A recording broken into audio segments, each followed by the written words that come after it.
T'es en plein bac ou en plein partiel, concentré, et là, ton pote te pose une question. Tu relèves la tête, le surveillant te fixe droit dans les yeux. Ça sent pas bon pour toi. Hop, hop, hop, hop, hop. Ne dis pas que t'es pas concerné, car dans une étude très sérieuse menée par Pamplemousse Magazine, 55% des étudiants en droit avouaient avoir déjà triché. À la fin de la vidéo, je te révèle les moyens que tu as pour te défendre si tu es pris la main dans le sac.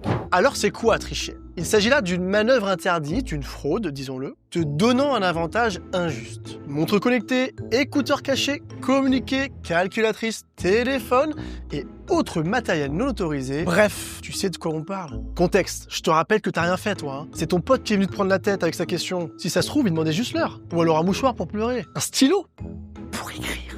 Ce surveillant-là, il va alors te confisquer l'éventuel matériel utilisé et dresser un procès verbal. Un document qui remplit quoi. C'est à lui de prouver la triche. Pas de preuve, pas de triche, pas de triche, pas de sanction, pas de sanction, pas de sanction. Alors, on risque quoi?